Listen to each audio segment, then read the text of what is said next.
The One God.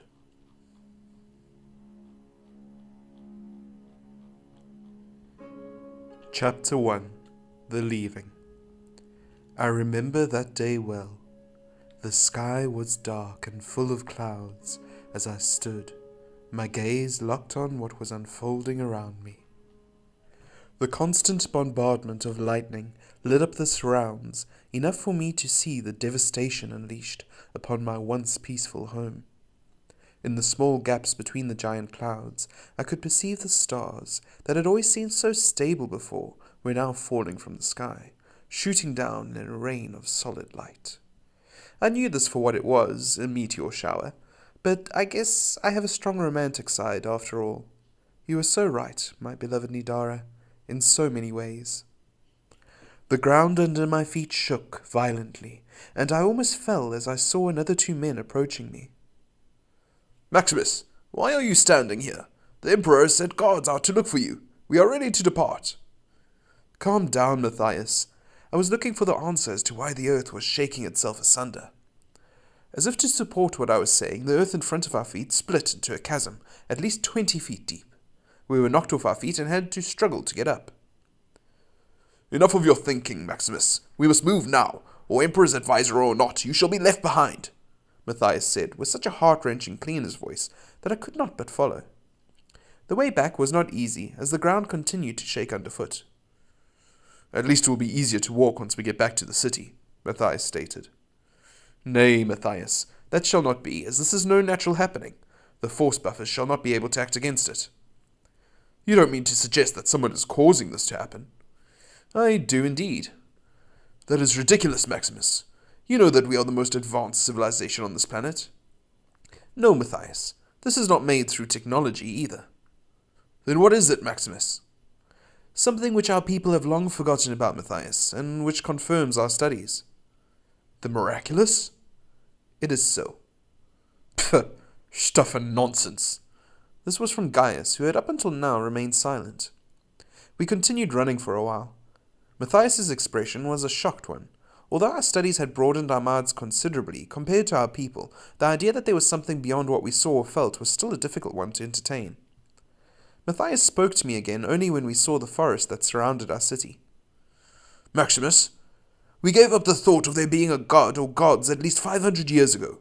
What makes you suddenly believe that there is one after all this time? Before I could answer, we passed through the cloaking field, which had surrounded the entire continent of Atlantis at one stage, but which now, however, just covered the city of Atlantis.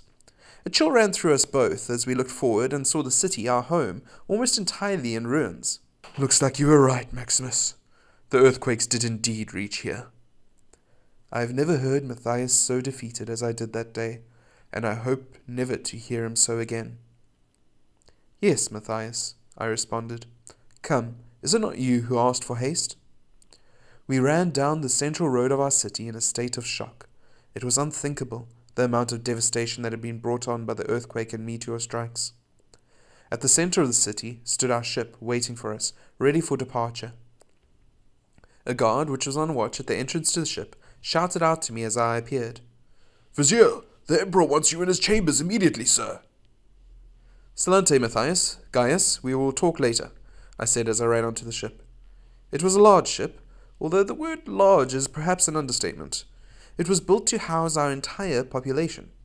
We had decided to move. How proud we were. We thought that Earth held no new adventure or knowledge for us, and that we must now leave for the stars in order to progress. This new happening, though, it should have made me realize just how powerless we were. As I was running through the halls of the ship, I remember thinking, Atlantis, the fair city, is now destroyed after we took such pains to see it safe. The cloaking device, which enabled us to make it seem as if a cataclysm had taken place so that we could continue our exploration and research without having to worry about war. The force buffers, which have stopped all natural disasters up until now, and many other wonderful things, all for naught. No, not for naught. We can use them on our journey and at our new destination. But first, we must charge the core generator. Jesus, the King of the Jews. That is what was written on that man's cross when the Romans crucified him. Could all this really be attached to that one man's passing? I broke my train of thought off as I reached the cabin in which the Emperor took his residence. It was not overly large or ornately decorated as one would expect, for the emperor was not a man that kept all for himself and gave nothing to the people. In fact, he was almost the complete opposite. I stroked my clothes flat as I approached the door. Salante Maximus, thine emperor awaiteth thee, proclaimed one of the guards at the door. It was a tradition to speak in flowery terms when addressing or speaking about the emperor. Strange, I know, but every race has its quirks. I knocked and heard a gruff but defeated voice reply. Enter. I opened the door and saw the emperor standing there. He was not a large man, however, his presence left you feeling significantly dwarfed. He had a royal blue tint in his hair and was wearing long, flowing black robes. His was the face I knew best, for we had grown up as brothers. However, for a moment I did not recognize him because of the forlorn look on his face and sadness in his eyes.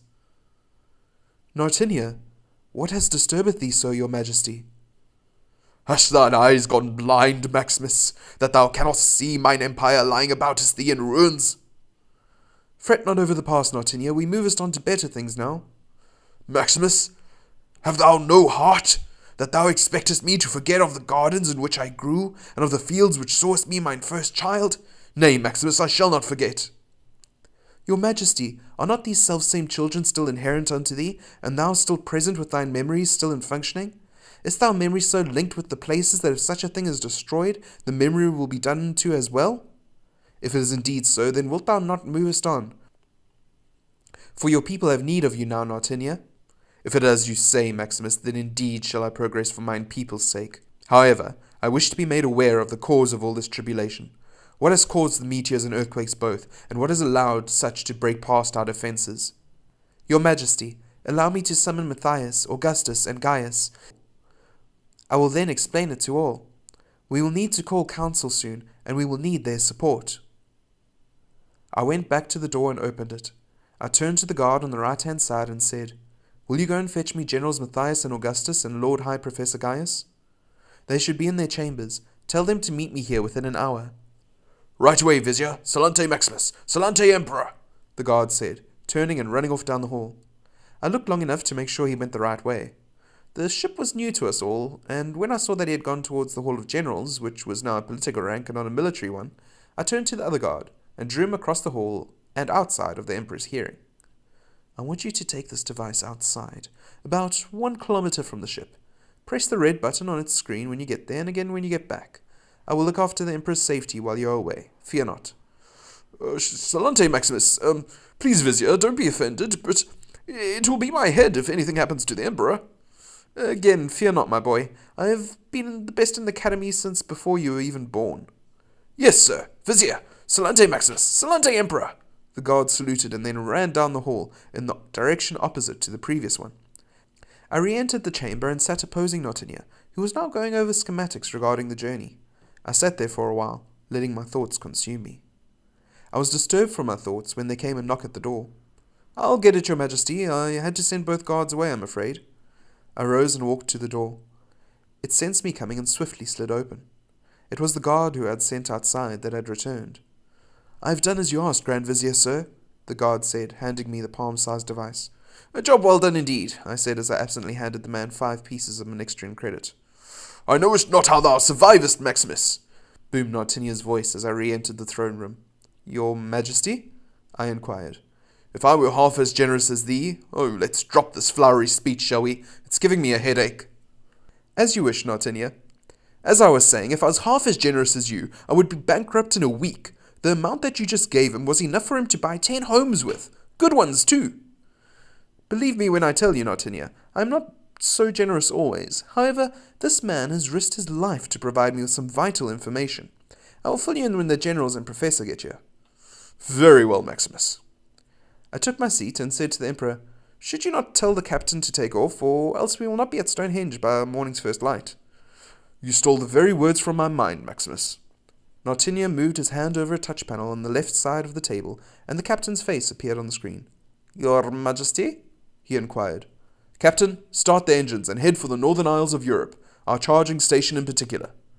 I shall do this at once, Your Majesty, he replied. We both sat back down. Nartinia opened up the Visi screen to a game of Tessana, which we had started playing last week. The game was made up of 2 teams represented by different colored pieces, which were moved around through dice rolls. The object of the game was to capture your opponent's supply cart, which the other team tries to protect with their army, while you do the same with your supply cart. Nartinia was useless at the game and had never won against me, but he continued to play in the hopes of one day catching me off my guard. I made a move and was able to see that in 2 moves I would have Nartinia's supply cart completely surrounded. I felt the adrenaline start to pump. Nartinia could still beat me, if in one move he saw the gap I had to leave in my forces. Just then, however, there was a knock at the door. "Who is there?" queried Nartinia. The door opened a crack and a voice rose from the hall. "The generals Matthias and Augustus and the Lord High Professor Gaius are at your service, Emperor Nartinia, the high seat of Atlantis, crowned by the people for the people."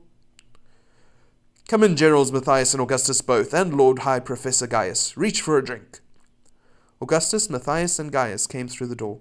Augustus's cold black eyes and hard, steely face betraying no emotions as to what he was thinking, whereas Matthias's eyes were sharp, and his features held a layer of emotion that never stayed the same for more than 3 seconds. My cousin Gaius, however, had that same far-off expression that he always wore. "Well, your majesty, are we to know the reason for our summons?" queried Augustus, dismissing formalities out of hand. He sat firmly down at the long table. Please excuse Augustus, your majesty. We were told to come out with much haste, and you know how he hates being rushed," added Matthias. "My friends, I will forgive it this once, as this is a matter of utmost urgency, or else your preparations would not have been so disturbed. I, however, do not have the exact details of the nature of this emergency, and so must leave that avenue open to Maximus." In saying this, the Emperor showed his absolute trust in me to Augustus, while still warning me that this better be worth the trouble at the same time. "Oh, so old meddler, what is it that you have to say to us?" queried Augustus. "My Lord General, I know your feelings towards me are cold at times, and that we can at best be described as weary friends. Yet your loyalty to the Emperor is unquestionable. That is why I have summoned you to this meeting, which will discuss one of the greatest issues facing our people since the withdrawal." "Is it to do with what we spoke of on the outside?" inquired Matthias. "Yes, my friend, but I shall not start there. I must, I believe, turn to the start of our race to explain fully the situation we now find ourselves in. We are in stasis, so fear not time's passing. It will be the very moment you entered when you leave." "We know how stasis works, meddler. Get on with it." "If it is to be a long talk, I will not have it made longer unnecessarily," grunted Augustus. "All right, then. I shall now speak of issues which led me to believe what I now do." "And that is?" "Dare I say it? There exists a God." At this, Nartinia sat bolt upright in his chair, and Augustus sprayed out the drink that he had been drinking. Gaius shook his head slowly, his disappointment in me visible on his face. Matthias, however, just nodded knowingly. "Maximus, have you lost all sense? That is absurd! A god! Why not 5, 100, or 10? Why a god at all? Have you not lectured yourself that man is his own god, that we rule ourselves and determine our own direction through our every action?" spluttered Nartinia. "I have, your majesty, although recent events have driven me to believe, however, once again, not only in the possibility of a god, but in the existence of the one true God." "Maximus, I think you should tell them of what we have been studying all these years, my friend," said Matthias, motioning the vast sum of years we had spent together with a sweep of his hand. "I shall, Matthias, your majesty, Lord General. Lord High Professor, Matthias and I have spent over 40 years researching Atlantis' records, determining the very flow of history from those most ancient of manuscripts. We started with the city of Atlantis itself, for when our records began, the city was already there. Those self-same records proclaim Atlantis to have been around for a millennium already. We have little record of the period before this, since writing had not yet been developed. What record we do have, however, is based on the written down oral legends. They talk of gods having formed the city before the formation of man, and once man had arrived, of mergers and offspring of the gods and men. Yet no feasible evidence is cited for this interaction.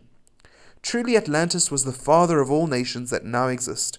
We were and are a mighty race. Our wealth was manifest, and the very land was overflowing with gold, diamonds, and orichalcum. The soil was rich and fertile, and the seas bountiful. Elephants roamed the land, and giant eagles flew through the skies. Our people grew rich from trade. As it is, with all the people, though, Our wealth led to greed. Though we had so much, we wanted yet more still. We waged war on the other great nations of the time, forced them into subjugation, and made certain they were made to become backward and without the ability to reform and live by themselves. This, you must understand, is our responsibility, that all the other nations and peoples of the earth we know now are backward and twisted, and we alone as Atlantis stand as a bastion of light. Outrageous! Screamed Augustus. Nartinia, how can you stand to hear such slander placed against our fair land? Nartinia motioned Augustus to sit. I do not bear it easily. However, Maximus speaks the truth. It was my ancestor who eventually put a stop to this with the withdrawal. I have continued his policy, which is why we are leaving this planet now. However, to think that we are the descendants of such wicked men, it does not bear thinking. Unfortunately, Your Majesty, this is but the start. You may not be so quick to defend me, as what I have yet to say will make the former soft. Speak, Maximus. The truth will shine forth, even through the darkest night and blackest storm. As you wish. I have said that Atlantis alone was a bastion of light. However, it was not a light of truth, but a false light. We had built numerous temples to the sun. We believed that ball of energy worthy to be our god. But with time comes regrets, and once the news of Atlantis' victories over all the nations spread throughout the cities, towns, and villages of all those self-same nations, rumors began to pick up in our nation. In the marketplaces, talk was rife about what was happening. In some of the nation-states, people were now not only backslidden in their technology, but in their morals too. For centuries, we as Atlanteans had made them feel small, less than human, inferior in all ways. Thus they began to believe this for themselves and act accordingly. They slaughtered each other in endless petty wars, our warriors having to be constantly on patrol to stop these uprisings as they began. The nation-states went into sexual excess, and countless acts of immorality not only became commonplace, but were lauded and made to be not only good but agreeable as well. Human sacrifice was on the rise, and children were torn from their mothers' breasts to be sacrificed to the ravenous gods. Slaves were taken, and many of the good still left in society were cast into chains to serve the wicked. Each drop of unpaid-for sweat and blood that fell from their foreheads witness to how far the world had fallen. Yet, in all of this, Atlantis stood aloof in her sun worship. They frowned upon the nations, and like a powerless father who knows no threat will scare the wayward child, waggled their fingers at them by displaying our strength of arms. In truth, Atlantis had to reap what it had sown, for although our population was numerous, the nation-states were widely spread, and their peoples as diverse and as abundant as the sands upon the seashore. They posed a significant threat to our safety. Now, our scientists at the time, if you can call them that, had just begun experimentation with the human genome. The emperor of the time poured large quantities of funding that way, in the hope that they could create for him soldiers capable of destroying his enemies. Now, this was not the manipulation that my esteemed cousin Gaius now uses these days to heal and mend, but a pervasive and altering form of his science. And they did it all too well. People from the nations were stolen and bought, against their will, to Atlantis' laboratories, where they were experimented on and changed. At first, the modifications were small, a tweak here or there for extra speed or strength. However, as we grew more confident, so our modifications grew in scale. We began mixing human and animal, creating twisted hybrids. In a span of 100 years, our creations were no longer noticeably human. Of course, when the news that we were turning their people into monsters reached the nations, their wrath multiplied, and so did our desperation.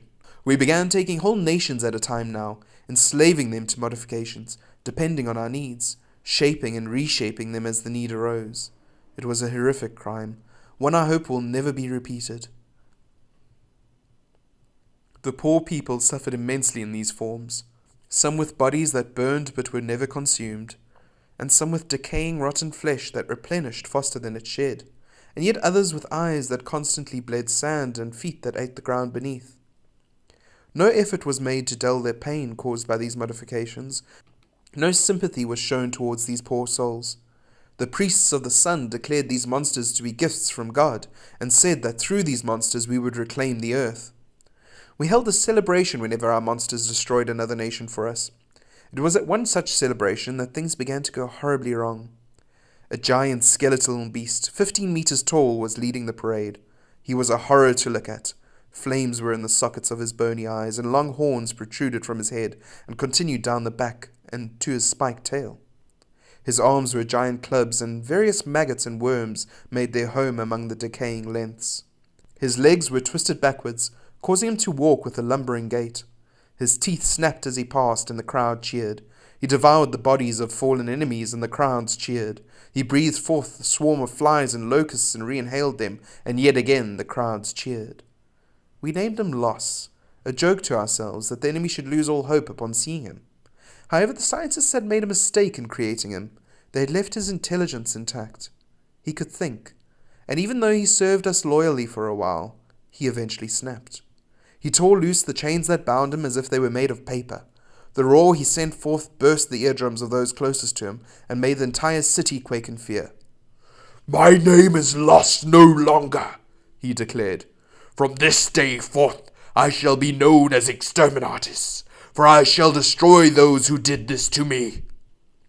He ripped apart those still standing near him and destroyed several of the nearby buildings. The army then came in, with all the monsters still loyal to them, for no longer were all the monsters loyal to Atlantis. At the roar, many of them had gathered behind Exterminatus, and the war between the two sides lasted the better part of a decade. The city where this all happened was named Marinia, and that is why, to this day, there stands a monument to Marinia in the city centre. I did not know. Augustus was almost weeping. I must have seen that monument 1,000 times, but did not know what evil it represented. Tell me, meddler, what happened to Exterminatus? I do not know, Augustus.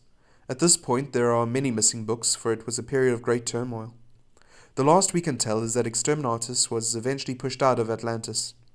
He had, at this time, formed a group with the strongest monsters on his side, and they, seeing that they could no more damage Atlantis, tried to return home to their peoples. The nations, upon seeing them, however, would not accept them for who they once were, but instead came up with stories about them, hunted them, worshipped them, or killed them, depending on the nature of each nation. It is a horror that our people were the cause of such a thing, Matthias stated. They did it wrong. Their science was yet too simple still, Gaius interjected. Indeed. Though, meddler, you still have not linked this as to why you now believe there to be a god, said Augustus. Not a god, Augustus. The god. At that time, we still spoke with the nations, but after this our shame was great. The sun priests who had called these monsters our salvation were put to death, and the emperor of that time passed a law that no longer would we accept religion, and that we would withdraw from the world to our own place, where we would no longer affect the world or strive for control of it, as we had done in the past. So began the plans for the withdrawal. It was many years before the plans were ready, and our technology was at the level to make it look like we disappeared under the sea. Eventually we got it right, and now we do a final withdrawal right off this planet where we cause so much pain. Now you asked, Augustus, where this fits in with my now saying that God exists. Well, here is a short version of it. At about the time of Exterminatus' rebellion, there was a man named Galileo who invented the device which I now hold in my hand. Originally it was meant to measure the energy output of anything, in order for us to determine what the best energy sources were. What his device did, though, is to separate the energy output into different types, allowing us to easily catalogue the results at a later stage. The device was so successful that we can now measure even the slightest energy differential, easily, between two previously thought identical particles. However, one of the unexpected results of his device was the accidental observation of a new undiscovered type of energy. This energy has very peculiar properties, unlike any other forms of energy, which must be transferred from one thing to the next with minimal loss going from potential to kinetic. This new energy seems instead to appear and then disappear spontaneously upon an action's completion. We did not discover this about the device until the very year that Atlantis' withdrawal took place. About that time, a group of scientists watching with these devices noticed a series of unusual readings on the device. Now, the then emperor had declared that no one was to leave the borders, and that we were not to interfere with the outside world. These scientists were, however, desperate to find out where this most unusual reading was coming from. They came up with a plan, a set group of them would get banished from Atlantis and would go and search out this power source. The rest of them would monitor their progress through devices such as earrings and necklaces that allowed the scientists still within Atlantis to see and hear everything that banished ones did. It took some doing, but eventually they managed to pull it off. The readings led the group all the way to the east, where they eventually came across a man and his family tribe. They approached them cautiously and tried not to seem threatening. They were a numerous people, and they all seemed to have great respect for one of the men in particular, a man they called Abraham.